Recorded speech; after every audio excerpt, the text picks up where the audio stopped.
Doctor గారు normal hernia వచ్చిన వారికి అలాగే కాంప్లెక్స్ హెర్నియా వచ్చిన వాళ్ళకి ఎలా మీరు కాంప్లికేషన్ చేస్తారు? ఓకే, సో నార్మల్ హెర్నియా వచ్చే వాళ్ళకి it is a standard procedure అమ్మా. సో అన్ని దిక్కులో ఒకేలాగా ఉంటుంది. ఓకే. సో మన కాంప్లెక్స్ హెర్నియాస్ వచ్చినప్పుడు we look at lots of factors అంటే ఆ పేషెంట్కి ఒకసారి అయిందా ఆపరేషన్, 2 సార్లు అయిందా, లేకపోతే ఆ పేషెంట్కి మనం ఏం ప్రొసీజర్ చేస్తే వాళ్ళకి బెస్ట్ రిజల్ట్ వస్తుంది అనేది మనం వర్కప్ చేయవలసి ఉంటుంది. సో ఈ వర్కప్ విధానంలో ఫస్ట్ థింగ్ ఏమంటే పేషెంట్ అనేది చూడడం. సో ఒకసారి పేషెంట్ మనకు వచ్చిన తర్వాత ఎగ్జాక్ట్గా ఎప్పుడు అయింది ఆపరేషను, ఏ విధంగా అయింది, ఎక్కడ అయింది, ఆపరేషన్ అయిన తర్వాత ఎన్ని రోజుల తర్వాత మళ్ళీ వచ్చింది, అది కాకుండా వాళ్ళకి ఏమైనా బ్యాక్గ్రౌండ్ ప్రాబ్లమ్స్ ఉన్నాయి, కొంతమందికి దగ్గు ఉంటుంది, సో క్రోనిక్ కాఫ్ ఉన్నదా, ఇవన్నీ కూడా చూసుకుంటాం. ఎందుకంటే ఒక్కసారి వాళ్ళకి ఆపరేషన్ అయ్యి మళ్ళీ హెర్నియా వచ్చిందంటే ఇప్పుడు మనం కూడా చేసిన తర్వాత మళ్ళీ వచ్చే అవకాశం ఉండొచ్చు. సో ఆ కారణం అంటే ఎందుకు వాళ్ళకి మళ్ళీ వచ్చింది అనేది మనం కారణం అనేది చూడాలి. So we go very deeply into that to see ఎందుకు వాళ్ళకి వచ్చింది. సో మనం ఏం చేస్తే మళ్ళీ వాళ్ళకి రాకుండా ఉంటుందని మనం చూడాలి. సో ఇప్పుడు అందరూ హెర్నియా చేశారు, నేను కూడా ఒక మెష్ పెట్టేస్తానంటే it is not going to give me the best result unless otherwise. ఇప్పుడు ఆ కారణం అంటే వాళ్ళకి క్రోనిక్గా దగ్గు ఉండడం వల్ల వాళ్ళకి వలి వచ్చింది అనుకోండి, ఫస్ట్ ఆ దగ్గును మనం ట్రీట్ చేస్తాం. అంటే బ్యాక్గ్రౌండ్ ఇష్యూస్ ఏమైనా ఉంటే అది మనం కంట్రోల్ చేయాలి. అది ఒకసారి మనం చూసిన తర్వాత అంటే ఆ తరో హిస్టరీ వల్ల ఎందుకు వచ్చింది, లేకపోతే కొన్నిసార్లు ఆపరేషన్ అయిన తర్వాత వాళ్ళు జాగ్రత్తలు తీసుకుంటూ కొంతమంది చాలా లావు ఉంటారు, లావు ఉండడం వల్ల మళ్ళీ వచ్చే అవకాశాలు ఉంటుంది. అలాంటి వాళ్ళు కొద్దిగా బరువు తగ్గాలని చెప్తాము. కొంతమందికి చాలా లావు ఉన్నారంటే వాళ్ళు కాంబినేషన్ ప్రొసీజర్ చేయవలసి ఉంటుంది. అంటే ఫస్ట్ బరువు తగ్గించడానికి ఫస్ట్ ఒక ప్రొసీజర్ అయినా లేకపోతే వాళ్ళు డైట్ అయినా ఇస్తాము. కొద్దిగా డీసెంట్ అమౌంట్ బరువు తగ్గిన తర్వాత అప్పుడు సర్జరీ చేస్తే రిజల్ట్స్ బెటర్ ఉంటాయి. సో ఇవన్నీ మనం ఫస్ట్ హిస్టరీలోని తర్వాత మనం ఏవైతే అవాయిడబుల్ సర్కమ్స్టెన్సెస్ ఉన్నాయో చూసిన తర్వాత అప్పుడు నెక్స్ట్ మనం ఇవాల్యుయేషన్కి వెళ్తాం. ఈ ఇవాల్యుయేషన్లోని ప్రతి పేషెంట్కి సిటీ స్కాన్ అనేది చేస్తాం. సిటీ స్కాన్ ఎందుకు చేస్తామంటే మనకి అల్ట్రాసౌండ్లో మనకి హెర్నియా ఉందని తెలుస్తుంది. కాకపోతే కొంతమంది అడగొచ్చు అలా సిటీ స్కాన్ ఎందుకు చేస్తున్నారని. ఈ సిటీ స్కాన్ చేసేది ఏమంటే మనకి హెర్నియా అనేది కొంతమందికి ఒకే హోల్ ఉండొచ్చు, కొంతమంది కాంప్లెక్స్ హెర్నియా ఉన్నప్పుడు ఆ కుట్లు ఎక్కడి నుంచి పైనుంచి కింద పడుతుందో ఒక్కొక్క దగ్గర ఒక్కొక్క చిన్న హోల్ లాగా ఉండొచ్చు. మల్టిపుల్ డిఫెక్ట్స్ అంటాం, కొన్నిసార్లు స్విస్ చీజ్ డిఫెక్ట్స్ అంటాం.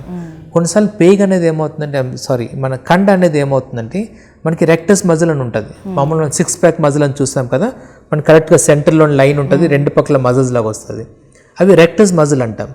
కొన్నిసార్లు ఈ హెర్నియా వల్ల లేకపోతే కొన్నిసార్లు బరువు పెరగడం వల్ల ఈ మజిల్ సెంటర్లో ఉన్నది సైడ్కి జరిగిపోతుంది, దాన్ని డైవారికేషన్ అంటాం. సో ఈ డైవారికేషన్ అనేది ఎంత ఉన్నది, ఈ డైవారికేషన్తో పాటు హెర్నియా అనేది ఎక్కడెక్కడ ఉందని చూస్తాం. ఎందుకంటే మనం ఈ లేటెస్ట్ హెర్నియా రిపేర్ చేసినప్పుడు మనం we don't treat only the hernia ఒకటే మనం చూడం. ఆ హెర్నియా పాటు ఆ అబ్డామినల్ వాల్ అంటాం, అంటే మనం ఏదైతే పొట్ట వాల్ ఉంటుందో దాన్ని రీకన్స్ట్రక్ట్ చేస్తాం. రీకన్స్ట్రక్ట్ అంటే నార్మల్గా ఉన్నప్పుడు పేగు 2 అంటే కండలు 2 ఒక పక్క పక్కన ఉండాలి, మనకి మంచి షేప్ అనేది రావాలి వాళ్ళకి, అవన్నీ కూడా రీకన్స్ట్రక్షన్ అనేది చేస్తాం. సో ఈ ప్రొసీజర్లో మనం ఏం చేస్తామంటే హెర్నియాకే కాకుండా ఈ మజిల్ కూడా దగ్గర తీసుకొచ్చి మొత్తం అబ్డామినల్ వాల్ అనేది మళ్ళీ ఒరిజినల్గా ఉండేటట్టు రీకన్స్ట్రక్ట్ చేస్తాం. సో ఇప్పుడున్న లేటెస్ట్ది more than just hernia repair, we call it abdominal wall reconstruction అంటాం. So we try to bring it, అంటే వీలంత సాధ్యనంత వరకు మనం మళ్ళీ నార్మల్గా ఎలాగైతే ఉండదో అలా తీసుకురావడానికి చూస్తాం. సో దీనికోసం ఈ కంప్లీట్ ప్లానింగ్ అవుతుంది. కండలు వెడల్పుగా ఉన్నాయా, దాన్ని చేయాలా, ఈ హోల్స్ అనేది ఎక్కడెక్కడ ఉన్నాయి, సో ఏ విధంగా చేస్తుంది అవన్నీ కూడా ప్లాన్ చేసుకొని పేషెంట్ వాళ్ళకి ఎక్స్ప్లెయిన్ చేసి అప్పుడు చేస్తాం. ఇప్పుడు మీరు చెప్పిన ప్రొసీజర్కి ఎంత టైం పడుతుంది సార్? ఒక సింగిల్ హెర్నియా ఉన్నది, అంబ్లికల్ సింపుల్గా ఉన్నది అనుకుంటే it will take around 1.5 hours పట్టొచ్చమ్మా. కానీ మళ్ళీ హెర్నియా వచ్చింది, ఈ డైవారికేషన్ అంటే కండ అనేది పక్కకు జారిపోయి ఉన్నది, అబ్డామినల్ రీకన్స్ట్రక్షన్ అవన్నీ చేయాలంటే it can take anywhere between 3 hours, కొంతమందికి 5 to 6 hours కూడా పట్టచ్చు. ఓకే. ఇప్పుడు మీరు అన్నట్టు రిపీట్గా వచ్చే హెర్నియా వాళ్ళకి అంటే ఎన్ని డేస్ పడుతుంది రికవర్ కావడానికి ఆ పేషెంట్?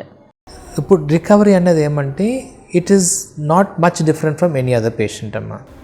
కాకపోతే రికవరీ ఎక్కడే వస్తుందంటే కొంతమంది పెద్ద వయసు ఉన్న వాళ్ళకి, బరువు ఎక్కువ ఉన్న వాళ్ళకి వాళ్ళు మామూలు లేచి నిల్చోవడానికి ఇబ్బంది ఉంటుంది.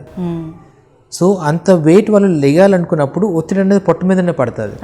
సో ఈ పేషెంట్ వాళ్ళందరికీ ఏమంటే ఆపరేషన్ అయిన తర్వాత మంచం మీద నుంచి లేచేటప్పుడు ఎలాగ లేవాలి, నడిచేటప్పుడు ఏ సపోర్ట్ తీసుకొని నడవాలి, చిన్న జాగ్రత్తలు ఎలా తీసుకోవాలి అవి కూడా వాళ్ళకి చెప్పి పంపిస్తాం. సో సాధారణంగా ఆపరేషన్ అయిన తర్వాత అందరూ మామూలుగా స్ట్రేట్గా లెగాలని చూస్తారు. అవును. మిమ్మల్ని చెప్తాం ఫర్ ఎగ్జాంపుల్ ఆపరేషన్ ఏంటంటే ఒక పక్కకు తిరిగి అప్పుడు లెగమని చెప్తాం. సో అప్పుడు మెయిన్ ఎక్కడైతే ఆపరేషన్ అయిందో అక్కడ ఒత్తిడి పడకుండా సైడ్ మజిల్స్ అనేది ఉపయోగపడతాయి. ఓకే.